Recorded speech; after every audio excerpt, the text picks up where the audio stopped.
বাইরে প্রচুর বৃষ্টি হচ্ছে, আর এই বৃষ্টির দিনে খিচুড়ি না খেলে কি হয়। যাই হোক, বৃষ্টি দেখেই আমার হাজব্যান্ড বলতেছে তাড়াতাড়ি আমাকে খিচুড়ি রান্না করে দাও। তাই আর দেরি করলাম না, তাড়াতাড়ি ঘরে এসে খিচুড়ি রান্না করা শুরু করলাম। বাইরে যেহেতু বৃষ্টি, আজকে মাটির চুলোয় রান্না করা যাবে না, তাই ঘরের ভিতরেই গ্যাসে রান্না করতেছি। দেখেন বৃষ্টি 1 ঘন্টা হলে এই বৃষ্টি নামছে, থামার কোনো কথা। যাই হোক, এই যে দেখেন আমাদের দরজার সামনে একটা আম গাছ। এই আম গাছে অনেক আম ধরছে, আর বেশিরভাগ আমই আমাদের দরজার সামনে, একদম দরজা সই উপরে। ঘর থেকে বাইরে যেতে এই আমগুলো অনেক সময় মাথার সঙ্গে বাজে, আবার কত সময় যখন হঠাৎ করে আম পড়ে তখন মাথার উপরেও পড়ে।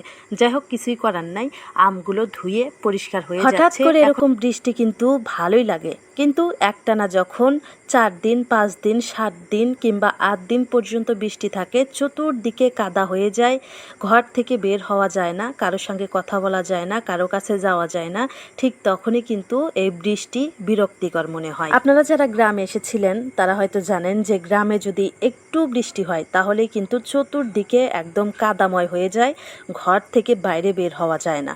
যাই হোক, অনেকক্ষণ বৃষ্টির পর এখন একটু বৃষ্টি থামছে। দেখেন আকাশে কিন্তু মেঘ এখনো ঘোরাফেরা করতেছে। আকাশের পরিস্থিতি দেখে মনে হইতেছে বৃষ্টি আবারও আসবে। যাই হোক, এই যে দেখেন এটা হচ্ছে আমাদের বাড়ির সামনের রাস্তা।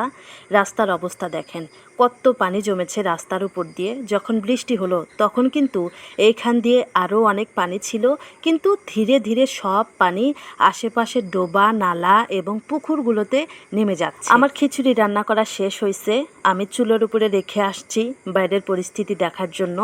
এইখানটায় দেখেন একদম ধার গড়ে গেছে পানিতে, একদম বাড়ির সব পানি রাস্তার উপরে নেমে তারপরে ধীরে ধীরে পুকুরগুলোতে এই পানি চলে যাচ্ছে। দেখেন একটু এখানকার অবস্থা, মনে হচ্ছে যেন নদীর পানি বেয়ে নামছে। বৃষ্টির সময় এই পানিগুলোতে হাঁটাহাঁটি করতে আমার বেশ ভালোই লাগে, তাই একটু বাইরে আসলাম খিচুড়ি খাওয়া বাদ দিয়ে। একটু পরেই খিচুড়ি খেতে যাব।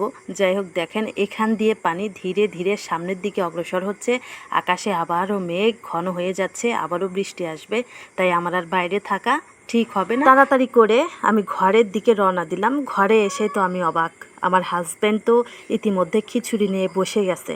এই যে দেখেন এটা হচ্ছে আলু ভাজি, আর এইটা হচ্ছে খিচুড়ি। আমি গরুর মাংস দিয়ে এই খিচুড়ি রান্না করেছি। গরুর মাংস ছোট ছোট করে কেটে তারপরে রান্না করেছি। এই খিচুড়িটা রান্না করা কেমন হয়েছে আমি সঠিক জানি না, কারণ এখন পর্যন্ত আমি একটুও মুখে দিই নাই। বিসমিল্লাহ বলে একটু মুখে দিব, এরই মধ্যে আমার জামাই বলতেছে দারুণ হয়েছে, তাই আর দেরি না করে একটু মুখে দিলাম। বিসমিল্লাহ। প্রথমে আমি ভাবছিলাম যে জামাইয়ের শখের জিনিস রান্না করে দিছি, তাহলে মনে হয় সে প্রশংসাই করতেছে, এমনি মনে হয় বলতেছে যে ভালো হয়েছে। তা না, মুখে দিয়ে দেখতেছি সত্যি খিচুড়ি খুবই মজা। এখন আমার জামাই আবারও আমাকে বলতেছে খিচুড়ি কতটুকু রান্না করছে, একটু বেশি করে করো নাই, খিচুড়ি যে মজা হয়েছে আমার কিন্তু দুপুরেও এই খিচুড়ি লাগবে।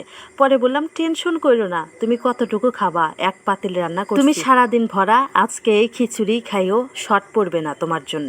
যাই হোক বন্ধুরা, বাইরে বৃষ্টি রেখে কিন্তু ঘরের মধ্যে এরকম খিচুড়ি খাইতে ভালোই লাগে। বৃষ্টির দিনের সঙ্গে খিচুড়িটা মানিয়ে। খিচুড়ি খেয়ে আমার হাজবেন্ড আমার যে প্রশংসা করতেছে, কি প্রশংসা করতেছে শোনাবো। তার আগে যদি ভিডিওটা আপনাদের কাছে ভালো লেগে থাকে দয়া করে লাইক কমেন্ট শেয়ার করে দিবেন, আর আমার এই ছোট্ট চ্যানেলটাকে সাবস্ক্রাইব করে দিবেন। আর যারা পেজ থেকে দেখলেন অবশ্যই আমার এই ছোট্ট পেজটাকে ফলো দিয়ে দিবেন। আর আপনারা কে কোথায় থেকে আমার এই ভিডিওটা দেখলেন তাও কমেন্ট করে জানিয়ে দিবেন। কিছু কিছু জামাই আছে যারা বইয়ের প্রশংসা সহজে করতে চায় না, বইয়ের সঙ্গে প্রশংসা করতে কিপটেমি করে, কিন্তু আমার জামাই কিন্তু খিচুড়ি খেয়ে কিপটেমি করলো না, সত্যি কথাই কিন্তু বলে দিছে। আসলে তার সত্যি কথার সঙ্গে আমি একমত, আসলেই কিন্তু খিচুড়ি মজা হয়েছে।